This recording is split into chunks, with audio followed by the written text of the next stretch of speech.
9h12, bonjour Myriam. Bonjour. Comment vas-tu? Il y a eu de l'action dans les studios. Oui. Myriam Tousignan, bienvenue à une émission du matin, c'est un peu ça l'idée.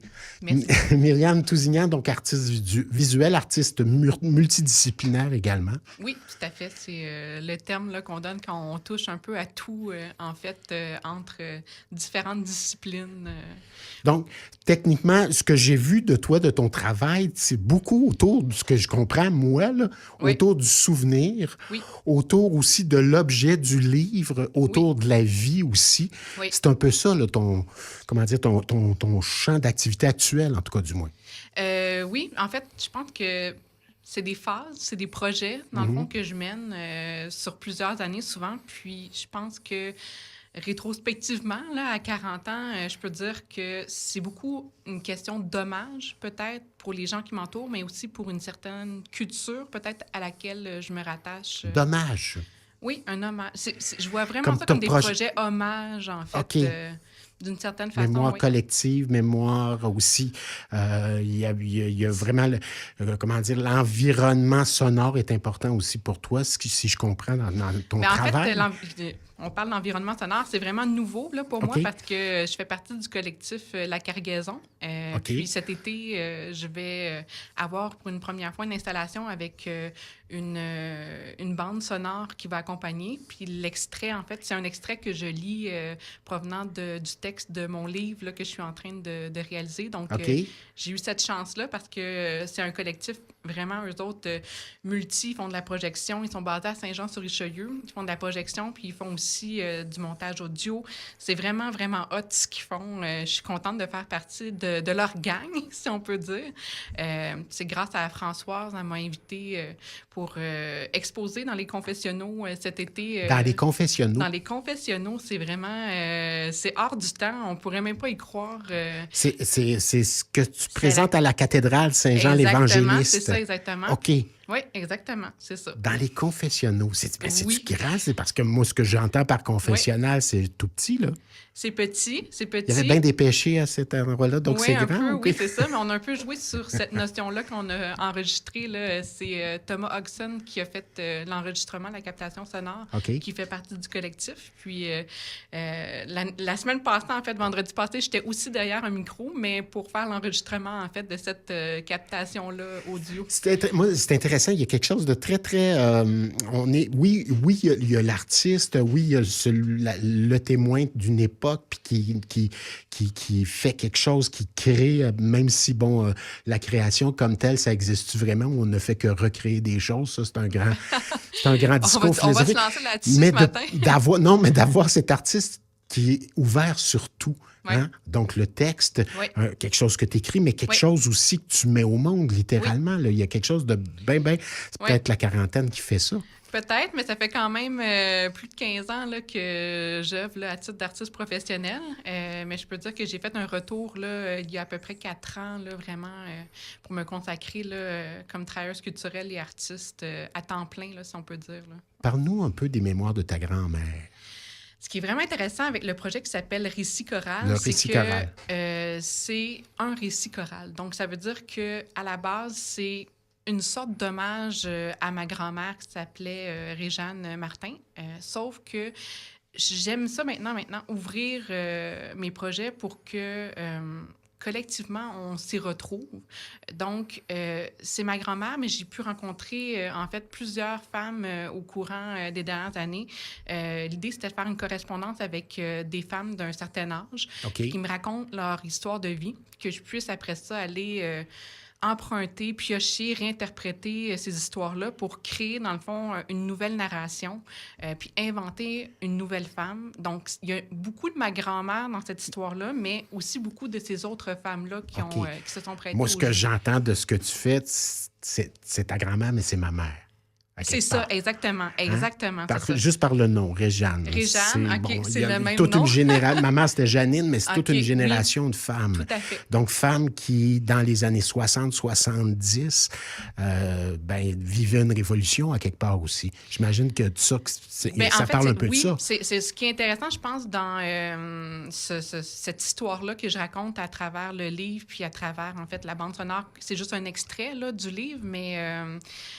L'idée, c'est vraiment que on passe à travers, dans cette narration-là, il y a aussi mon commentaire en quelque sorte ou ma relecture que je fais, tu sais, parce que T'es en pas fait, que témoin, t'es aussi il y a deux personnages actrice de dans le l'affaire, livre. là. Il y a moi, en fait, qui est sous le nom de M, puis il y a cette femme-là qui a le nom de R.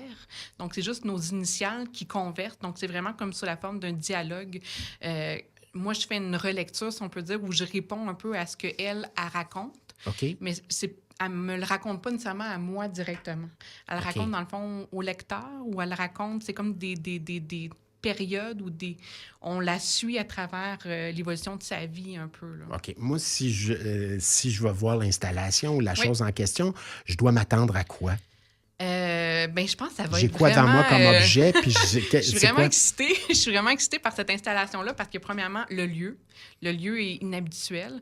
Puis aussi, c'est la tranche de vie, dans le fond, du mariage. Donc, je trouvais que il y avait un écho, le propos allait bien avec le lieu.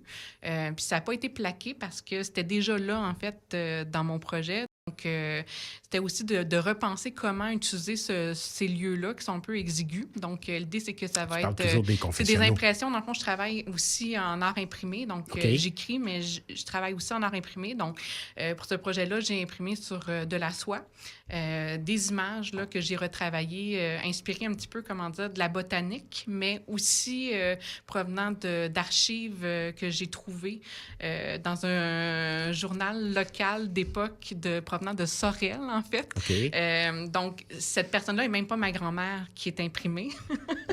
Je saurais même pas dire c'est quoi le nom, en fait, OK, de la mais personne. c'est la beauté de la chose. C'est Oui. l'espèce d'ouverture Oui. sur une histoire, Oui. sur une histoire avec un grand H, plutôt que de dire, Exact. ben c'est cette petite histoire-là que je vous raconte. Oui. Bien au contraire, elle devient universelle à quelque part. C'est ta façon de Exactement. nous le dire. Je pense que les gens vont s'y retrouver en quelque part là, si on était en contact avec nos grands-parents ou nos arrière-grands-parents pour certains là, qui sont plus jeunes. Mais j'ai l'impression que je pense que c'est ce que j'aime, c'est que maintenant, mes projets peuvent vraiment aller chercher cette fibre-là, peut-être de la nostalgie ou de cette histoire-là qu'on se reconnaît à l'intérieur parce qu'on a tous déjà vu des albums photos qui, avec un certain type, en fait, d'images. Oui. Donc, l'idée, c'est de Surtout les du noir et blanc, ce retravailler. qui me concerne, mais de cette époque-là, un peu des cadrages un peu étranges. À l'époque Peut-être. où, tu sais, Myriam, tu l'as connu aussi, cette époque-là, où on prenait une photo, puis c'était un gros roulement de tambour, on allait porter ça, ils nous développaient le film, Oui. puis tu avais 24 photos, puis Oui. tu t'arrangeais avec. Oui. Alors que maintenant, ben, c'est un autre On n'était affaire. pas dans l'instantanéité, ça, c'est sûr, de l'image. Notre rapport à l'image est Oui. différent maintenant. Oui, tout à fait. Puis l'idée, c'était aussi, comment dire, pour moi, c'était de retravailler ces images-là pour leur donner ma twist, si on peut dire, pour que ce soit connecté à cette époque-là, puis qu'on le reconnaisse, mais qu'en même temps, ça fasse écho avec ce que je fais déjà, tu sais, ou ce que Oui. j'ai fait par le passé. On retrouve M dans l'affaire. On retrouve M, Qu'il y a oui, pas que effectivement, R. là, dans le travail. Ouais. Ouais. Qu'est-ce qui nourrit quoi? Tu commences par le souvenir comme tel ou que tu dis, OK, je commence une histoire, j'écris une histoire, puis après ça, ben, le reste suit ou bien au contraire, c'est l'image qui t'amène vers une histoire? Dans le cas présent, je pense que ça a été plus un événement, dans le sens où le projet a commencé en 2020.